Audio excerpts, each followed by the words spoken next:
मैं आज आपको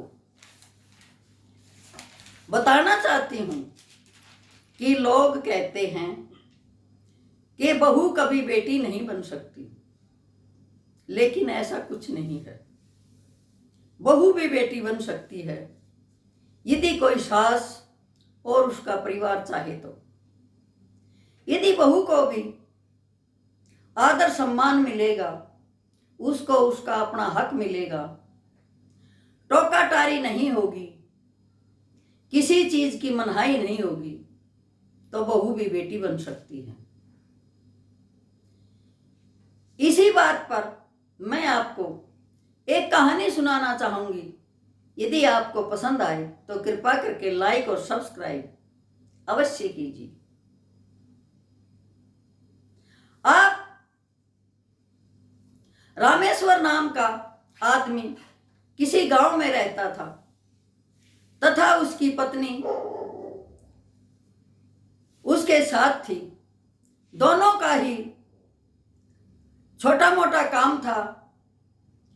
रामेश्वर अपना काम करता, घर आता, उसकी पत्नी उसकी बहुत इज्जत करती। उनके पास राजेंद्र नाम का लड़का था और वो स्कूल जाता था। अब उसकी माँ पूरा काम करके उसे लेके बैठती, उसका स्कूल का काम करवाती, अच्छी शिक्षा देती और कहती कि बेटा, यदि तू अच्छा इंसान बन जाएगा तो दूसरों की सहायता कर पाएगा। तेरे पापा की कोई खास आमदनी नहीं है, परंतु फिर भी हम लोग सुखी हैं। सुखी रहने के लिए धन की आवश्यकता नहीं है, भावनाओं की आवश्यकता है। यदि हमारी भावनाएं उज्जवल हैं, मन पवित्र है, तो धन की ज्यादा आवश्यकता नहीं है। काम चलता है, उसी में हम शांत रहते हैं। माँ हमेशा ही अपने बच्चे को अच्छी शिक्षा देती थी। अब धीरे धीरे करके बेटा बड़ा हो गया, उसके रिश्ते आने लगे, नौकरी लग गया। अब माँ बाप ने देखकर उसकी शादी कर दी और शादी के बाद रेखा नाम की लड़की उनके घर बहू के रूप में आ गई। लेकिन सास ससुर का व्यवहार इतना अच्छा था कि रेखा हमेशा ये सोचती थी कि लोग खामखाई यूं कहते हैं कि बाप का घर अच्छा होता है, मायके से जाने के बाद लड़की को बदलना पड़ता है। लेकिन यहाँ तो मेरी सास माँ से भी अच्छी है। वो कोई रोका टोकी नहीं करती थी, कुछ नहीं कहती थी, बराबर काम करती थी, बहू के लिए अच्छे अच्छे पकवान बनाती थी। अब बहू भी नौकरी लग गई और दोनों पति पत्नी नौकरी पर जाने लगे। जो ही कोरोना काल आया तो लड़के की कंपनी में नौकरी थी और उसे वर्क फ्रॉम होम मिल गया। बेटा घर पे काम करने लगा, बहू को ऑफिस जाना पड़ता था। अब एक दिन क्या हुआ, माँ ने पूजा की और बेटे को तिलक लगा दिया। जो ही बेटे को तिलक लगाया, बेटा एकदम से क्रोधित हो गया और कहने लगा, माँ तेरे को अकल नहीं है, तू बिल्कुल अनपढ़ गंवार है, तेरे को इतना नहीं पता कि मुझे काम करना है। अभी से कोई कपड़ा लेके आ और ये तिलक माथे से पहुंच दे। इतना झल्ला कर बोला कि बहू दूर खड़ी देख रही थी और उसका दिल दुखी हो रहा था।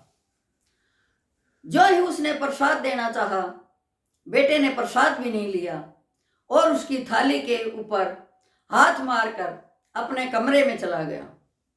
बहू का दिल बहुत दुखी हुआ। उसके ऊपर ऐसा महसूस हुआ जैसे कि उसकी खुद की मां का अपमान हुआ है। उसने मन ही मन सोचा, जब बेटा मां को इतना तिरस्कारित रूप से तिरस्कार करता है तो एक मां पर क्या गुजरती है। क्योंकि उसने अपने घर में कभी ऐसा माहौल नहीं देखा था। मां की सीख अच्छी थी, संस्कारी बच्ची थी, इसीलिए सास को मां समझती थी और सास उसको बेटी समझती थी। अब वो अपनी सास को कहकर ऑफिस चली जाती है और वहां जाकर उसके दिमाग में अपने पति का वही बातें घूमती हैं जो कि उसने सुबह सुबह अपनी मां का तिरस्कार किया था कि मेरा पति कैसा है, जिस मां ने पाल पोस कर अच्छे संस्कार देने की कोशिश की और फिर वही अपमानित हो रही है। तो इसकी एजुकेशन का, इसकी पढ़ाई का, इसकी नौकरी का उस मां को क्या फायदा है जिसको तिरस्कारित होना पड़े। अब उसकी सहेली कहती है कि रेखा, आज तू गुमसुम क्यों बैठी है। तब वो बताती है कि बहन क्या बताऊं, मेरा भरा पूरा परिवार बहुत सुखी है, सास ससुर बहुत अच्छे हैं, सास मुझे बेटी मानती है, मैं सास को मां मानती हूं, लेकिन आज मेरे पति ने मेरी सास का तिरस्कार किया और वो मुझे सहन नहीं हो रहा, मैं आज उसी के बारे में सोच रही हूं। अब सहेली ने कहा, धन्य हो तेरे माँ बाप जिन्होंने ऐसी बेटी को जन्म दिया कि जो सास की अपनी मां से ज्यादा परवाह कर रही है, सास के बारे में सोच रही है। उसने कहा, तूने पति को टोका क्यों नहीं। रेखा ने कहा, यदि मैं पति को टोकती झगड़ा बढ़ जाता, उसे भी अपने कमरे में जाकर ऑनलाइन काम करना था, उसका और भी ज्यादा मूड खराब होता और मैं नहीं चाहती थी कि घर में कोई कलेश हो, इसलिए मैं चुपचाप माँ के पैर स्पर्श करके और बोल के कि माँ मैं ऑफिस जा रही हूं और ऑफिस आ गई हूं। अब 2-3 दिन बीत गए, रेखा सोच ही रही थी कि अपने पति में कैसे सुधार लाऊं। फिर एक दिन ऐसे ही हुआ, माँ ने कहा, बेटा आज हवन है, आप टाइम निकाल लीजिए और हवन पे बैठना जरूरी है। लेकिन बेटे को तो सिर्फ काम की धुन थी, पैसा कमाने की धुन थी। उसने कहा, आपका दिमाग खराब हो गया है, बार बार मुझे टोकती हैं, मैंने तो प्रोजेक्ट पूरा करना है, मेरे पास बिल्कुल समय नहीं है। खुद तो अनपढ़ है ही, मुझे भी अनपढ़ समझती है क्या। अब उसने फिर मां का तिरस्कार किया। रेखा खड़ी खड़ी देख रही थी, उसका दिल दुखी हो रहा था। वो कमरे में जाकर कहने लगी कि यदि आपको कहना ही है तो नरमी से भी कह सकते हो, मां का दिल क्यों दुखाते हो। अब वो गुस्से में था और बेटा बहू को धक्के मारकर बाहर निकाल देता है कि तुमने जो करना है करो, मेरे सामने ये पाखंड मत किया करो, मेरे सामने ज्यादा भगतनी मत बना करो और मेरे काम में अड़चन मत पैदा किया करो। तू मेरी मां अनपढ़ है, इसे तो ज्ञान नहीं है, तू भी इसकी तरफदारी क्यों करती है। अब रेखा कहती है, ये मां है, इसने तेरे लिए कितने कष्ट सहे हैं, क्या तू भूल गया है। लेकिन मैं नहीं भूली हूं, मेरे संस्कार ऐसे नहीं हैं कि मैं अपनी सास को अपमानित होते देखूं। अब वो फिर मां को कह के ऑफिस चली जाती है और मायूस होके फिर बैठ जाती है। उसकी सहेली फिर पूछती है, रेखा आज क्या हुआ। उसने सारा वृतांत बताया। फिर उसकी सहेली ने उसको कहा कि कोई भी लड़का रेखा अपनी मां को अपमानित होते हुए बहू से नहीं देख सकता, और खुद मां को अपमानित करता है, बेहुदा बोलता है, बेहुदगी करता है, तिरस्कार की भावना रखता है। लेकिन जब तू तिरस्कार की भावना रखेगी, अपनी सास को कुछ कहेगी तो सहन नहीं करेगा। एक काम कर, तू अपनी सास का तिरस्कार कर, अपनी सास को उल्टी बोल, तब देखना तेरा पति कैसे अपनी मां के तरफदारी करता है। अब रेखा को भी समझ में आ गया। जो ही रेखा ऑफिस से आई, कहने लगी, बेटी ठीक है, तू आ गई, हाथ मुंह धो ले, मैं चाय बना रही हूं। जो ही सास ने चाय बनाई, टेबल पर रखी, रेखा ने घूंट भरी और उस चाय को फेंक दिया। ये आपने चाय बनाई है, कितनी गंदी चाय है, इतनी तो ऐसी गंदी चाय तो मैंने कभी नहीं पी। अब उसका पति भी उसकी तरफ देख रहा था। वो चुप रह गया और अपने कमरे में चला गया। फिर मां कहती है कि बेटी क्या सब्जी बनाओगी।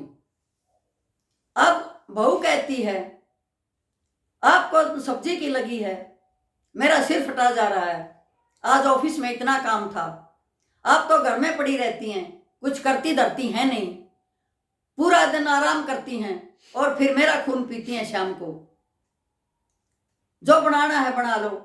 अब फिर उसका बेटा और रेखा का पति सारा व्यवहार देख रहा था और रह रहकर जल रहा था कि आज मेरी पत्नी रेखा मेरी मां से कैसा व्यवहार कर रही है। फिर मां खाना बनाती है, टेबल पर रखती है और कहती है कि बेटी खाना खा ले। अब मां की आंखों के आंसू नहीं सूख रहे थे, क्योंकि जिस घर में इतना आदर सम्मान सत्कार मिलता हो और फिर बहू बेटा दोनों ही तिरस्कारित भावना रखते हों, तो उस मां के ऊपर क्या गुजरेगी। अब जो ही टेबल पर खाना आता है, बहू कहती है, तू बूढ़ी हो चुकी है मां, इसलिए न तुझे सब्जी बनानी आती है न रोटी बनानी आती है, इन रोटियों को तो कुत्ते भी नहीं खाएंगे। अब वो टेबल पर से रोटी फेंक देती है। तभी बेटा आता है और हाथ पकड़ लेता है, कहता है, रेखा बहुत हुआ, मैं अपनी मां को अपमानित नहीं होने दूंगा। मैं आज देख रहा हूं, ये तीसरी बार है जो मेरी मां को अपमानित कर रही है। मेरी मां इतनी सीधी सच्ची, सभी का भला चाहने वाली है, फिर भी तू मेरी मां को तिरस्कारित कर रही है। जब रेखा कहती है, अपने आप को देख, तूने मां के साथ क्या किया था। मां पूजा करके आई थी, मां ने क्या गलत किया था, तू आराम से भी कह सकता था। क्या तूने मां को तिरस्कारित नहीं किया?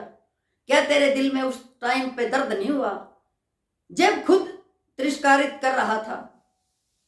तब बेटे को समझ आती है और रेखा अपनी सास के पैर पकड़ के माफी मांगती है कि मां, मैंने तो आपके साथ ये व्यवहार जानबूझ के किया है ताकि आपका बेटा लाइन पर आ जाए और आपको तिरस्कारित ना करे। आपका बेटा तो दिन प्रतिदिन अपने व्यवहार में तब्दीली ला रहा था और आपको तिरस्कारित कर रहा था। इसलिए मैंने ही ये तरकीब सोची थी कि क्यों न मैं मां को तिरस्कार भावना से देखूं, तिरस्कारित करूं, ताकि इसके बेटे को दर्द हो और ये मुझ पर चिल्लाए और खुद की गलती बताने के मेरी हिम्मत हो जाए और ये अपने आप में कुछ सुधार कर सके। तब उसका पति खुश होता है कि मेरी पत्नी क्या, ये तो लक्ष्मी है जो घर को बसाने वाली है, घर को जोड़ने वाली है, तोड़ने वाली नहीं है। तो प्रत्येक लड़की को अपनी सास के प्रति ऐसा ही व्यवहार रखना चाहिए तथा प्रत्येक सास को अपनी बहू के साथ बेटी की तरह व्यवहार करना चाहिए, ताकि ये घर मकान नहीं घर बन सके। इस मन मंदिर में जो लक्ष्मी वास करती है वो औरत के रूप में ही है, जहाँ की अच्छे स्वभाव की, अच्छे व्यवहार की, अच्छे संस्कारों की औरतें रहती हैं। वो घर लक्ष्मी का वास होता है, वो घर धन धान्य से भरपूर होता है, उस घर में खुशियां होती हैं, उस घर में तनावपूर्ण माहौल एकदम से खत्म हो जाता है। यदि बहू समझदार है तो सास को भी समझदार होना चाहिए, और यदि सास समझदार है तो बहू को भी समझदार होना चाहिए। कभी किसी को एक दूसरे पर कटाक्ष नहीं करने चाहिए, बल्कि माँ बेटी की तरह मिलकर रहना चाहिए। मैं आपको यही संदेश देना चाहूँगी, यदि कोई बिटिया इस वीडियो को सुने तो अपनी सास से माँ की तरह व्यवहार करे। यदि कोई हमारी एज की बड़ी औरत